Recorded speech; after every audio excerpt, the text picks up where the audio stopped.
Hello, Sonmonani. Welcome to Matchday TV. Hope you're doing well in this Monday evening.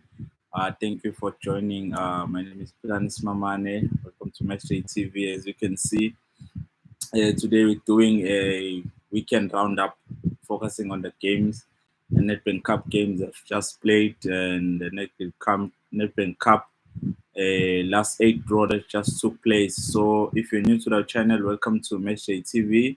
If you've been here before, welcome back. Please, on the comment section, leave your comment where you're watching us from. Obviously, we're going through with games of the weekend. So we're starting with a game on Wednesday. They played SuperSport United playing against Cape Town Spurs. Game ended in a 2-1 draw, in 2-1 win for Cape Town. Sorry, for SuperSport United. Yeah, the game was a bit tough for SuperSport United. SuperSport United are currently struggling a bit. I'm trying to fix the lights here. SuperSport is currently struggling a bit in terms of form and wins. We obviously saw even Roman Falls on the stands watching one of the games, which has led to suspicion that maybe it's time for Kevin Hunt to leave SuperSport United. But we all wait to see if it is time for Kevin Hunt to leave SuperSport, or will they find their way back. Okay, after the extra time, SuperSport won 2-1. Yeah, beating Cape Town Spurs. And then on Thursday, we had Stellenbosch playing against Polokwane City. Polokwane City, Stellenbosch just passed through there. Easily passed through Stellenbosch. Stellenbosch sidlulile nje sibashaye with 2-0, easy 2-0 win. Nothing much to say about that game. Then on Friday, we have the surprise of the weekend, or surprise of the round, or last 16, which was the Durban City FC knocking out the TS Galaxy. So TS Galaxy coming from a win over Mamelodi Sundowns during the week, and then losing in the second half of the extra time against Durban City, a side that is leading, is number one sitting. We National First Division. Durban City is leading with 5 points ahead of their follower. I think it is Opet City or Opet College, Balandela. So, Durban City came up with a surprising win. Senzo Ndlovu was so happy for him to score. Obviously, he was taken from Eastern Cape Safa by Amazulu for the first half of the season. Didn't get much of the game time, but and then he was loaned out or to Durban City, obviously getting a header and a winner for Durban City to put them through to the last eight. Yeah, so it was very happy and a good sign for Durban, because they are pretty much the last team that is still available or still there for the province of KZN. Then we move on to weekend games. Obviously, on the weekend, we'll start with a controversial game. Obviously, you saw on the thumbnail, we have that screenshot of Amazulu versus Maromo Gallants. Amazulu were knocked out over a 1-0 win by Maromo Gallants. But Amazulu, we have a controversial goal that was not allowed for Amazulu, and also a penalty that was not given for Amazulu. On the first one, only goal that was not given to Amazulu, I question why don't we still have the goal line technology in South Africa? Goal line technology came into football, I think in 2012, if I'm not mistaken. But until this point, we still don't have goal line technology. I don't understand why we don't have goal line technology, but yeah, we still don't have goal line technology, which is strange for me.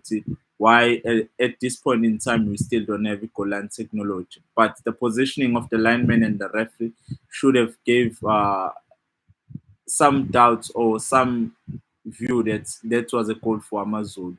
And the penalty as well. Well, on the penalty, I can't say much on it. For me, it is a penalty, but another ref might give it otherwise. So Amazon, I think, were robbed on those two accounts. That one, they should have a goal that was not given, and two, the penalty that was not given to Amazon. So yeah, Amazon were hard done in that point, and then Another game that played on the same time was the Orlando Pirates versus Baroka FC. Mabasa Hattrick. I think the Pirates played very well there. I've seen many videos doing the rounds of how many passes they did for the last goal or the one that made a hat trick for Mabasa. But yeah, Pirates played very well on that game. They won easily, not much of a challenge, 3-1. Sipocheni beaten by a well taken free kick by Baroka. So yeah, Baroka, they tried playing around Nabo themselves, but they didn't do much of playing, or they tried to play an open game against the Orlando Pirates, trying to knock them out. But yeah, it showed that the Pirates is far ahead of the Baroka FC. And then another game that played on Saturday was the Kaizer Chiefs versus the Chipa United. And for Kaizer Chiefs, some say Nabi is cooking. Yeah, we can clearly see progress. Mind is starting to happen. And I think the addition of wing that they bought, Ulokuza Nulilepo, has been a good signing so far. Also with signing of Morris, also it's been a good signing for Kaizer Chiefs. So yeah, slowly but surely you can see even the young stars are starting to improve. And one thing that I like about Unabi that is doing at the beginning of the season, he didn't play much of Umteto, but he gave a opportunity to Umteto, and then he proved his talent.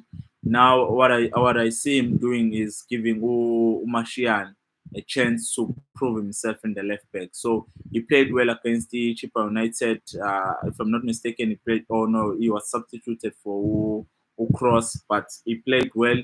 He's been given the opportunity to play. So yeah, because the Chiefs passing a Chipa United easily with a 3-0 goal lead or 3-0 scoreline. And then the last game of the last 16 that was played on the weekend was the Mamelodi Sundowns versus the Penny home defenders. Yeah, Mamelodi Sundowns, they won 2-0, but there was a lot of changes for Mamelodi Sundowns. They didn't play that much of fluid football. Some say that the ground was dry for to play against an easier side made by Mamelodi Sundowns. Obviously, we know what happened between Mamelodi Sundowns and the Orlando Pirates when the pitch was wet and everything that happened. But this time around, the pitch was dry and they were able to have a 2-0 win over Impeni home defenders. But there was a red card in the game for Matthews, if I'm not mistaken, was given a red card. I think that guy just had a crazy 10 minutes, because if you look at the end of the first half, at the minute around minute 42, he gets booked for pulling a player, which was a technical foul. And then after that, in the second half, just 3 minutes into the second half, he does a reckless challenge on the player and he was given a straight red, which I believe it was a straight red. But I still blame the referee for taking too much time or taking long to decide on the outcome of that ruling or judgment by the referee, and also not calling the doctors on time. He said the referee took some maybe 30 seconds to call in the doctors for a player, which was the player was seriously injured. So yeah, guys, please don't forget to like and subscribe on the video. Help the channel get to 500 subscribers. We're not too far from 500 subscribers right now. So yeah, we pretty much appreciate you liking and subscribing on the channel and turning on the notification bell for other content that might come along. So yeah, we had those issues happening over the weekend. Also on the thumbnail, you saw that I had a picture of Jose Rivero and a picture of Mikel Cardoso of Mamelodi Sundowns. The reason I have those two pictures is because I have a idea or in view that I've seen over the weekend, which I'm starting to question the stand taken by coach Orlando Pirates. Jose Rivero, if you notice very well, Orlando Pirates plays with the same starting 11. Almost 90% of they don't do changes. Orlando Pirates, the squad rotation by Jose Rivero, I'm questioning it now. I think it's been a long time since you see new players coming in. Obviously, after they were leading, they gave other players that have not been given game time, which I still question because They didn't make any signing during the January transfer, and their squad is not much of a big squad as much as Mamelodi Sundowns. But also in terms of attacking players, Orlando Pirates doesn't have much of attacking players if you look at it, because they only have up front they have Mabasa and who's this guy, Evidence Mahopa, and the wingers they have Urele and they have Unkota. Unkota has been absent, and you can clearly see that as much as Porto is doing much of the attacking and bringing that different kind of winger, but he's not really a winger that delivers. And if you're looking at the Orlando Pirates going into the CAF Champions League, going to win, trying to win the CAF Champions League, winning the Nedbank Cup, and winning the league, they cannot do it with the squad that they have. The squad is too thin. You can clearly see that Umfukeng over the past few games has not been effective. I'm not saying he's playing bad. He has not been effective as before. So yeah, I think they made an error there, because if you look at their wingers, it's only Umfukeng and Nkota which they normally play. They obviously there's an issue to saying is not there. You cannot play Ukim Vuiti at that position. Is not much of a winger that's going to deliver for you. And also the danger that I think Jose Rivero is running at the point is they don't have a sub for Tito Masonga. If he doesn't perform or he gets injured, if you're a club as big as Orlando Pirates and you're going for E-League, you're going for a CAF, you're going for Nedbank, you have to have a squad that is strong. I think if you look at the squad, say Mamelodi Sundowns, the squad that was on the pitch and the squad that was reserved or on the stands, you can clearly see that that's a solid squad. So you get that Jose Rivera, I don't know if he doesn't trust some other players or what's the point, because you get that they play so much games, even games that are unnecessary, or that you can make squad rotations to say you can manage the core, but you can make some substitutes here and there for the team. So I think he's running a dangerous thing by not doing much of his squad rotation. Because when you look at it, okay, you have players now that are playing week in, week out. And currently we're playing in the PSL, or teams in South Africa playing 2 to 3 games per week, which is not a good thing for any human body or athletes or sports people. So I think they will run on fumes later on in the season, because you can't keep playing the same squad over and over again. And then we move on to the draw that just took place about 15 minutes or an hour ago. Uh, Obviously, we had some surprises that were not too much of surprises, but if we go over the squad, or sorry, the draw that just took place, we will have Durban City versus Marumo Gallants.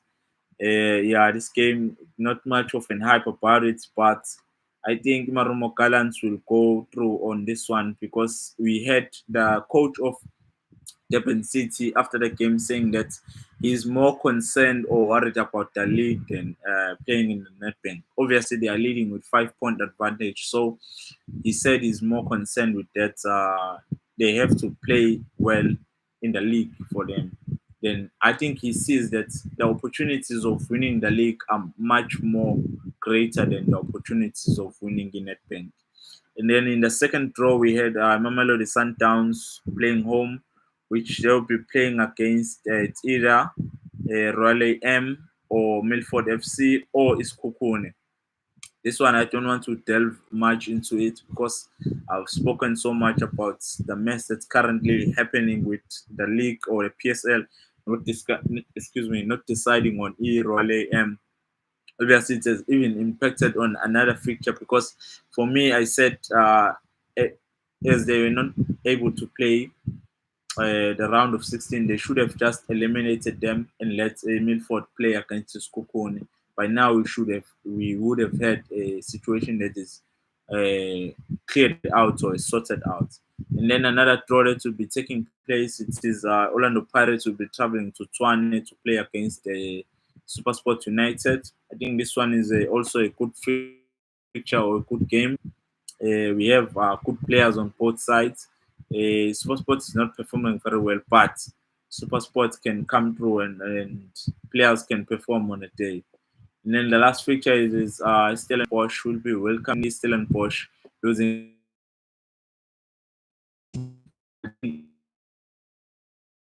Uh, we'll wait to see when they will be playing, but yeah, that is the last eight or the quarterfinals Nedbank draw that just took place about an hour ago. Durban City versus Marumo Gallants. Mamelodi Sundowns will be playing either Royal M, Milford FC, or the Sukukune, and then SuperSport will be taking on Orlando Pirates, and then the last game would be Stellenbosch taking on the Kaizer Chiefs. So guys, thank you for tuning in to this brief show.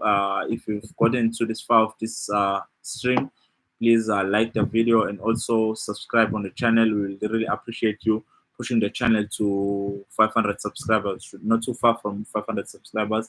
Obviously, stay in touch. We'll be posting and again. I think tomorrow we'll be doing a watch along of the SuperSport versus Kaizer Chiefs. Thank you for watching, guys. Don't forget to like and subscribe. Leave your comments below where you're watching from, and then we'll see you in the next one. Sharp, sharp.